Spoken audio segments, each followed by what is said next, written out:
মৃত্যু সজ্জায় শায়িত আলকামা, বেলাল তারে কালেমা পড়ায়। নবীর প্রধান সাহাবী আলকামা, কিন্তু জবান থেকে কালেমা বের হয় না। হযরত বেলাল পাগল হয়ে গেলেন, দৌড়িয়া নবীর দরবারে গিয়া কয়, পয়গম্বর, আপনার প্রিয় সাহাবী আলকামার জবান থেকে কালেমা বের হয় না।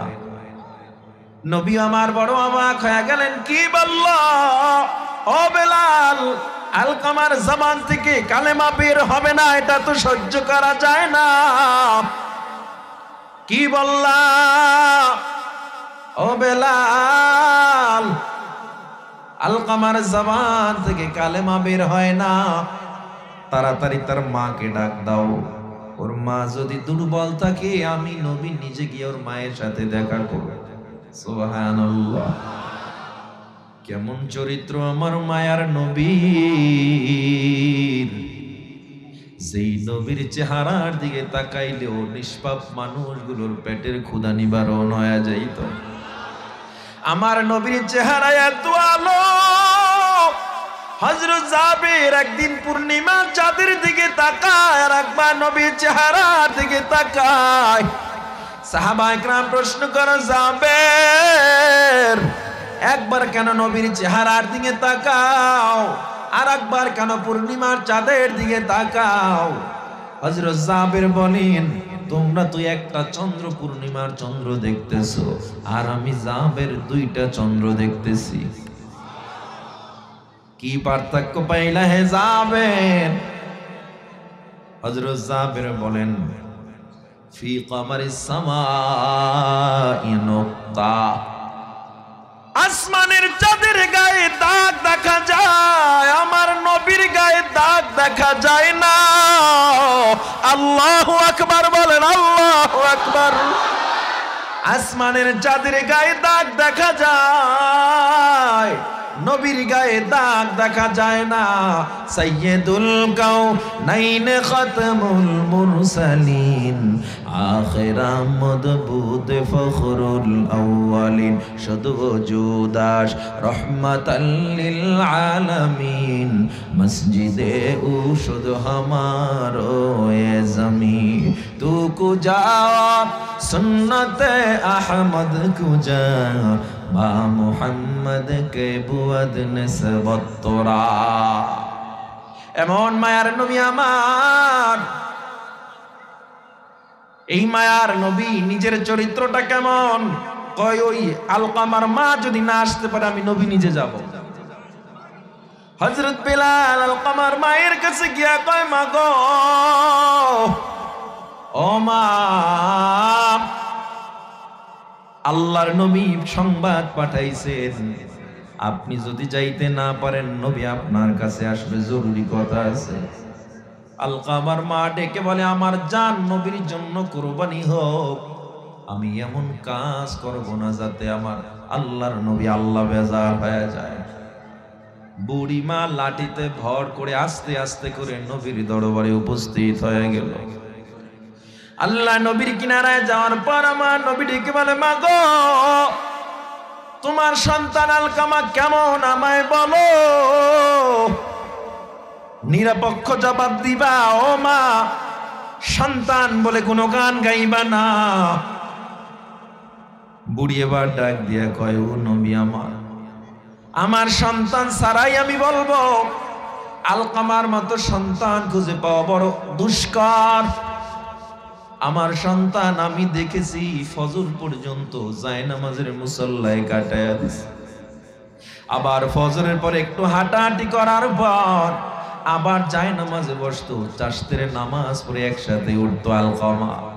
ঘরে যদিও খাবার না থাকতো, আলকামা কোনোদিন কোনো ভিক্ষুককে ফিরাইয়া দেয় নাই। জোরে কোন আল্লাহু আকবার।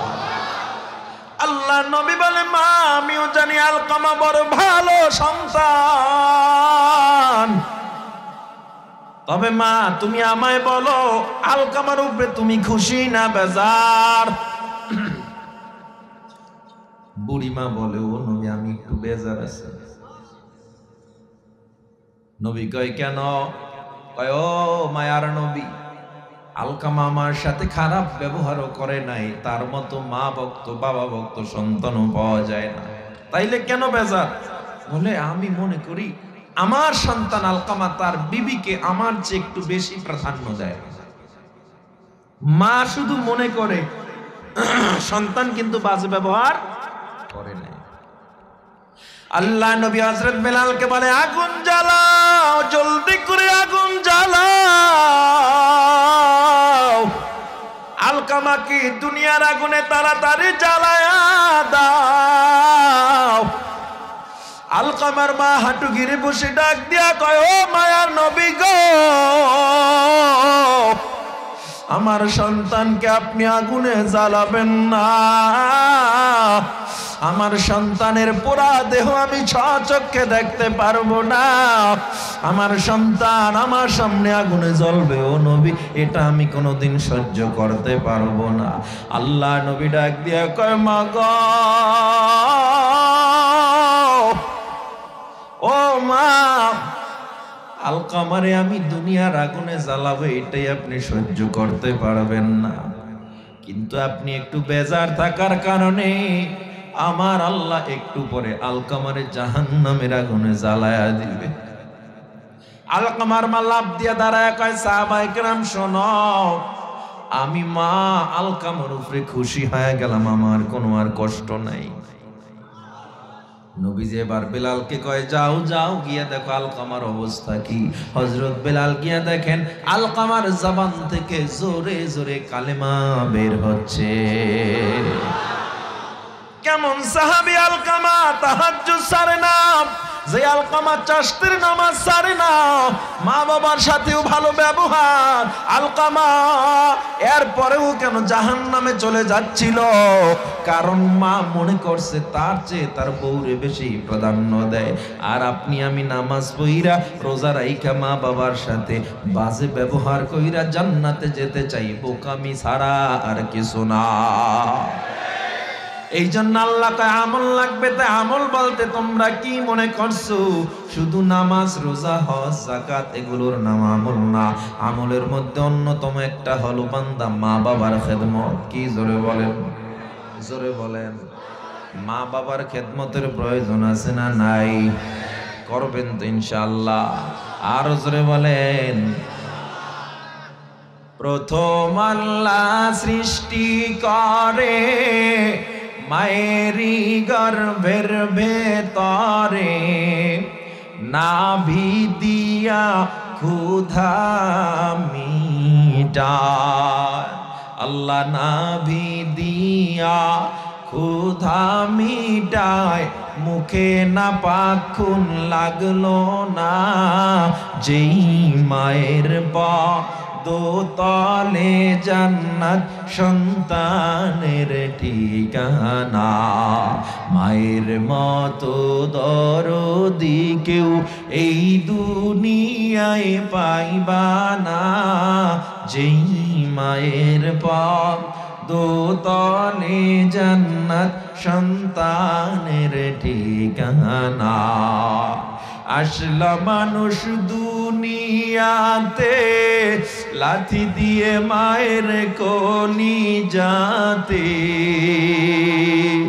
তারপরেও মা কত খুশি, তারপরেও মা কত খুশি। সন্তান বিনে কিছু বুঝে না, যেই মায়ের দোতলে জান্নাত সন্তানের ঠিকানা। আল্লাহ তাআলা বলেন, ওয়াকাদা রাব্বুকা আল্লা তা'বুদু ইল্লা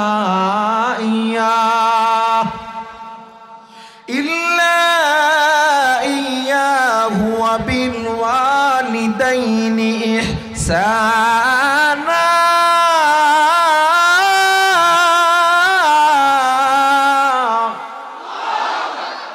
ইম্মা ইয়াবলুগান্না ইনদাকাল কিবারা আহাদুহুমা আও কিলাহুমা ফালা তাকুল লাহুমা উফিন ওয়ালা তানহারহুমা وقل لهما قولا كريما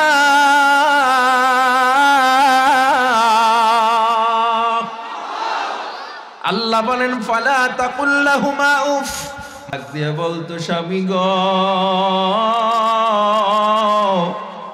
আমার বুকের মানিক দূরে রাইখা আমি মা ভালো খানা খাইতে পারি না, আজকে সেই মাকে কষ্ট দাও, সেই বাবারে কষ্ট দাও, একটুকু মায়া হয় না?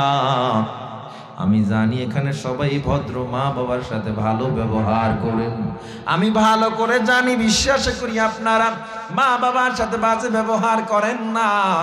ও জিরা বড় মুসলমান, তবে যার মা বেঁচে আছে অথবা বাবা বেঁচে আছে অথবা উভয় বেঁচে আছে, আজকের পর থেকে মা বাবার সাথে এমন ব্যবহার করব না যে উফ শব্দটাও বলবো না। কে কে রাজি আছেন আল্লাহকে হাতটা দেখায়া দাও। নারায়ে তাকবীর, নারায়ে তাকবীর। কয় গুণওয়ালা মানুষ জান্নাতে যাবে? এক নাম্বার ইমানদার, দ্বিতীয় নাম্বার আমলওয়ালা। আমলের মধ্যে মা বাবার খেদমত আছে না নাই? সুদ খাইলে আমল করা যায় নাকি? ঘুষের মধ্যে থাকলে আমল করা যায় নাকি? অন্যের সম্পদ কাইটা নিজের জমির মধ্যে ঢুকাইলে আমল হয় নাকি? কথা কয় না। অন্যের লইয়া সমালোচনা করলে আমল হয় নাকি? আলেমদের নিয়ে দুই নম্বরই করলে আমল হয় নাকি? আলেম নিয়ে তোমার চুলকানি, মাদ্রাসা নিয়ে তোমার চুলকানি, টকশোতে বয়া বয়া কোনো কাজ নাই, শুধু হুজুর লইয়া গুতাগুতি আছে না নাই? কোনো কাম নাই, হুজুররা মানুষের বাড়ি খায় আর বুড়ি বাড়ায়। আবার কই ঠিক, হুজুররা মানুষের বাড়ি খায়, হুজুররা পোলাডারে কই পড়ো, মাদ্রাসা কয় শেষ শেষ। সরকারি চাকরি নাই, সরকারি অনুদান নাই, সন্তান তো চাকরিও পাবে না, সন্তানরে যা পড়াইতেছো খালি কোরআন শিখবে, হাদিস শিখবে, এটি দিয়ে চলে না। কোরআন হাদিস দিয়ে চলে না। এই যে কোরআনটা আমার হাতে, এই কোরআন ধরেন তাওরাত, জবুর, ইনজিল, কোরআন, ঋগ, বেদ, গীতা, বাইবেল, রামায়ণ যা আছে এর মধ্যে শ্রেষ্ঠ কোনটা? এটা আমাদের কথা নাকি বেঈমানরাও মেনে নিয়েছে? তারাও তাদের তাকের উপরে কোরআনকে রেখে দেয়, সর্বাগ্রে কোরআনকে রেখে দেয়। ইউনাইটেড স্টেট অফ আমেরিকার নাসার বিজ্ঞানীরা যা আবিষ্কার করতেছে এই বিগত 50-100 বছরের মধ্যে, আমার আল্লাহ কোরআন এগুলো 1500 বছর আগে আবিষ্কার করে রাখছে। কসমোলজি বিদ্যা, অ্যাস্ট্রোলজি, বায়োলজি, জিওলজি, ফিজিক্সের জ্ঞান, পদার্থ বিজ্ঞান, মহাকাশ গবেষণা, স্পেস স্টেশন বিজ্ঞান, পৃথিবী সৃষ্টি তত্ত্ব, স্টিফেন হকিং যে পৃথিবী বিগ ব্যাং থিওরি আবিষ্কার করছে, পৃথিবী কেমন ছিল, ফিঙ্গারপ্রিন্ট তত্ত্ব, আঙ্গুলের ছাপের বিজ্ঞান, যা বলেন না কেন, রাজনৈতিক ব্যবস্থাপনা, রাষ্ট্র পরিচালনা, সামাজিক ব্যবস্থাপনা, এমন কোন জ্ঞান নাই যা আল্লাহ কোরআনে দেন নাই। আমরা যারা পড়ি আমরা শেষ না শুরু? হুজুর গো জ্ঞান শুরু, তুমগোটা শেষ। ঠিক আসতে কইলেও ঠিক, জোরে কইলেও ঠিক। নিজেরও তো উচিত ছিল কোরআনের শিক্ষা আলোকিত হওয়া, আপনি পারেন না, এটা আপনার ব্যর্থতা। আপনি যখন বিদেশে চলবেন, আপনার গালে দাড়ি, মাথায় টুপি, গায়ে লম্বা জামা, এটা যদি দেখে একজন খ্রিস্টানও যদি দেখে, সে কি বলবে এটা কে? কি এটা, মুসলমান না হিন্দু? তাইলে মুসলমানের ইউনিফর্ম নবীর সুন্নাত, এটা প্রমাণিত। তো এগুলো আমরা মানতেছি মুসলমান হিসাবে, আপনি কেন মানেন না? মানে না তো মানে না, হুজুরগুলো খালি গুতায়। হুজুররা দেশের জন্য প্রোডাক্টিভ না, দেশের জন্য এরা কিছু করে না। তুমগো টাইগার বাহিনী, বাংলাদেশ ক্রিকেট দল, পত্রিকার পাতা খুললেই এরা আন্ডা লইয়া ফিরছে। কি লইয়া ফিরছে? আন্ডা লইয়া আইছে বিদেশ দিয়া। বিশ্বকাপ তো দূরের কথা, একটা চায়ের কাপ আনতে পারে না, ঠিক কিনা? এদের পিছনে বিলিয়ন বিলিয়ন ডলার খরচ করা হয়, বহু টাকা খরচ করা হয়, সারা বছরেও একটা রাষ্ট্রকে হারাইতে পারে না। কোনো মতে হারাইলে দেশ গরম, টকশো গরম। আর যেই হুজুররা প্রোডাক্টিভ না, যারা দেশের জন্য বোঝা, এরা প্রতি বছরে একবার আর দুইবার না, 7 রাষ্ট্রকে পরাজিত করে বারংবার বিশ্বের দরবারে বাংলাদেশকে চ্যাম্পিয়ন করেছে। তাহলে আমরা কিছুটা পারি, তোমরা থেডু দেখাইতে পারলা না। রাষ্ট্র পরিচালনা হুজুররা বুঝে না। তুমি তো 56,000 বর্গ মাইলের একটা কর্নারের জিরাবর কোনায় একটা সদস্য হইছো, ভাব তুমি একজন বড় জর্জ ডব্লিউ বুশ। তুমি কমিটির সদস্য হয়ে তোমার ভাব তুমি প্রধানমন্ত্রী চেয়েও বড় কিছু। আর হযরত ওমর আমার মতো মোল্লা ছিল, হুজুর ছিল, সেই হযরত ওমর অর্ধ পৃথিবী শাসন করেছেন। বাদশাহ জুলকারনাইন, বাদশাহ শাহ সিকান্দার, বাদশাহ সুলতান সুলেমান অটোমান সাম্রাজ্য শাসন করেছে। সুলতান মাহমুদ গজনবীর ইতিহাস পড়ো, ইতিহাস পড়ে দেখো আমাদের ইতিহাস, ওলামায়ে কেরামের ইতিহাস, সোনালী রাষ্ট্র কায়েমের ইতিহাস। আমরা যদি রাষ্ট্র চালাই দেশে দুর্নীতি থাকবে না। আমরা রাষ্ট্র চালাইলে বড় বড় বোতল খাইতে পারবে না। ওলামায়ে কেরাম রাষ্ট্র চালাইলে ব্রিজের টাকা টেন্ডারবাজি করে খাইতে পারবে না। ওলামায়ে কেরাম রাষ্ট্র চালাইলে রাস্তার টাকা কেউ খেতে পারবে না। গরিব তার হক ফিরে পাবে, শ্রমিক তার হক ফিরে পাবে। আমরা যদি রাষ্ট্র চালাইতাম মদিনা সনদে, কোরআনের সংবিধানে ইসলামিক ভাবে রাষ্ট্র চালাইলে এদেশের প্রত্যেকটা মানুষ তার অধিকার ফিরে পেত। আমগো গরম করেন কা? আমরা তো কোনো কথা কই না, দর্শ তাদরিস নিয়ে ব্যস্ত, শুধু শুধু আমাদের নিয়ে তো গুতাগুতি করেন কেন? না, কার বলাতে হবে না। ইসলাম এমন এক জীবন ব্যবস্থা যে শত্রুকেও মাফ করে দেয়, ঠিক কিনা বলেন? মক্কা থেকে আমার নবীকে তাড়িয়ে দিয়েছিল বেঈমানরা। মায়ার নবী মক্কার মায়ায় বারবার কাবার দিকে তাকায় নবী কান্না করেছিলেন আর বলেছিলেন, হে কাবা, তুমি আমাকে আজকে প্রত্যাখ্যান করেছো কাবাবাসী, মক্কাবাসী। আমি এমন এক সময় আসবো, কালেমার পতাকা নিয়ে ঢুকবো, সব মানুষ কালেমার ছায়াতলে চলে আসবে।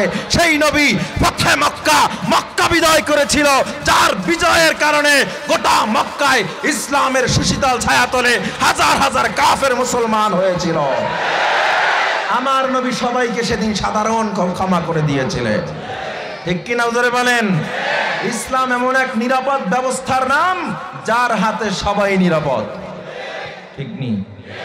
এখন একদল চিন্তা করে আমরা যারা ক্ষমতায় আছি, আমরা নামলে তো ওই দল ফিরাইবে, আবার ওই দল চিন্তা করে আমরা নামলে ওই দল ফিরাইবে। এত চিন্তা না কইরা সবাই হুজুর্গ হয়ে দেন, দোনো দল নিরাপদ হয়ে যাবে, ঠিক কিনা জোরে বলেন? আল্লাহ বলে 4 গুণওয়ালা মানুষ জান্নাতে যাবে। তৃতীয় নাম্বারের গুণ ওয়াতাওয়াসাউ বিল হক, সত্য প্রচারের উপদেশ দাও। নিজেও সত্যের উপরে থাকো, নিজেও হকের উপরে থাকো। ঈমান আছে? এই কয় গুণওয়ালা মানুষ জান্নাতে যাবে?